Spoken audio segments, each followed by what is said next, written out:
ආයුබෝවන් දුවේ පුතේ අද මම ගෙනල්ලා තියෙන පාඩම නම්‍යතා අභ්‍යාස. නර්තනය සඳහා නම්‍යතා අභ්‍යාස ඉවහල් වෙන අයුරු අපි දැන් සාකච්ඡා කරමු. නර්තනය යනු පුද්ගල ශරීරයේ භාවිතයෙන් අවකාශය තුල සුන්දරත්වයක් ඇතිවන පරිදි විවිධ හැඩතල නිර්මාණය කිරීමයි. නැතිනම් චලනය කිරීමයි. ඒ සඳහා අපගේ ශරීරය ඊට සුදුසු වන පරිදි හැඩගසා ගත යුතුය.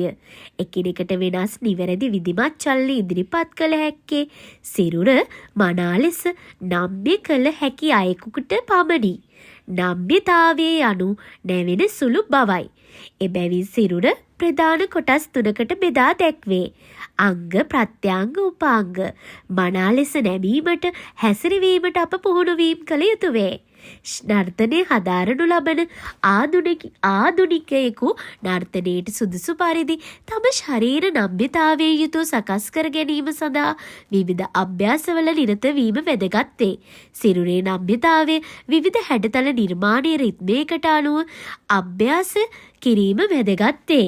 ඉතින් මගේ දුවල පුතාලට දැන් තේරෙනවා ඇති නර්තනය කරන්න කලින් ඇයි අපි නම්‍යතා අභ්‍යාස පැය භාගයක් හෝ විනාඩි 45ක් තුල නම්‍යතා අභ්‍යාස කරලයින් පස්සේ තමයි අපි නර්තනයට පිවිසෙන්නේ.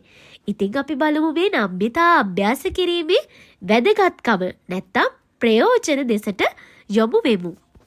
නර්තනයට අවශ්‍ය ඉරියව් නිවැරදි කර ගැනීම, යහපත් සෞඛ්‍ය සම්පන්න නිරෝගී පුද්ගලයෙකු වීම, ප්‍රීතිමත් නම්‍යතා අභ්‍යාසවල යෙදීම නිසා මානසික සුවයක් ඇතිවීම, අභියෝගවලට මුහුණ දීම හා දරා ගැනීමේ හැකියාව ඇතිවීම, ශාරීරික ප්‍රසන්න බව ඇතිවීම, නර්තනයට උචිත කායික වර්ධනයක් ඇතිවීම, කණ්ඩායම් හැඟීමෙන් යුතුව කටයුතු කිරීමේ හැකියාව වර්ධනය වීම, රසවින්දන හැකියාව වර්ධනය වීම. ඉතින් පුතේ මීට වඩා වැදගත් ප්‍රයෝජන නම්‍යතා අභ්‍යාස වලින් අපට ගත හැකිය. නිසි ලෙස ක්‍රියාකාරකම් කිරීමට අවශ්‍ය නම්‍යතා සඳහා ශාරීරික අභ්‍යාසය වැදගත් වේ. නර්තනයේදී මෙය ඉතා වැදගත් වන්නේ නර්තනයට අවශ්‍ය ශාරීරික හැඩතල නිර්මාණයට සිරුරේ නම්‍යතාවයේ වැදගත් වන බැවිනි. සමබරතාවය, සැහැල්ලුව, දරා ගැනීම, ඉරියව් පෑම ආදිය නිවැරදි කර ගැනීම සඳහා අභ්‍යාසය වැදගත් වේ.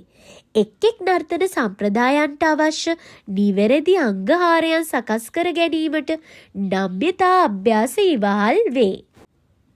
ශාරීරික නම්‍යතාවය සඳහා චලන අභ්‍යාස මොනවද කියලා අපි දැන් බලමු.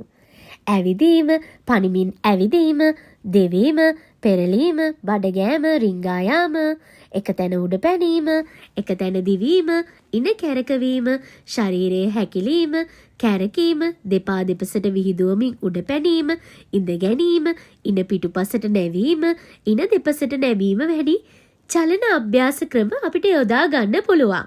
මේ නම්‍යතා අභ්‍යාසයේ දුවේ පුතේ ලක්ෂණ කිහිපයක් අපි දෙසට හැරුණොත් නැවෙන සුළු බව, ක්‍රියාශීලී බව, මානසික සුවය, සැහැල්ලු බව, සමබරතාවය, හැඩතල හා ඉරියව් භාවිතය යොදා ගන්න පුළුවන්. ඉතින් පුතේ මේ නම්‍යතා අභ්‍යාසය කියන පාඩම ඉතාම සුළුයි.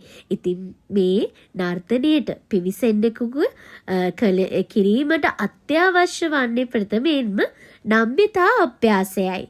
ඉතින් පුතේ ඊට පස්සේ මම දීලා තියෙනවා අපි නර්තනය කරන්න කලින් සිදු කරනු ලබන විවිධ අභ්‍යාස ක්‍රමයන් සහිත පින්තූර කිහිපයක්. මම දුවල පුතාලා දැන් ඒ දෙසට යොමු වන්න. හරි දුවේ පුතේ මේ ලෙසන් එක පුතාලට සරලව පැහැදිලි වුණා නම් පොඩි නෝට් එකක් දාගන්න ප්‍රධාන කරුණු පිළිබඳව. ඉතින් දුවේ පුතේ අදට නියමිත පාඩම අවසానයි. ආයුබෝවන්. තාම ඔයාලා මගේ YouTube channel එක subscribe කරලා නැත්නම් subscribe button එක click කරන් යන්න අමතක කරන්න එපා.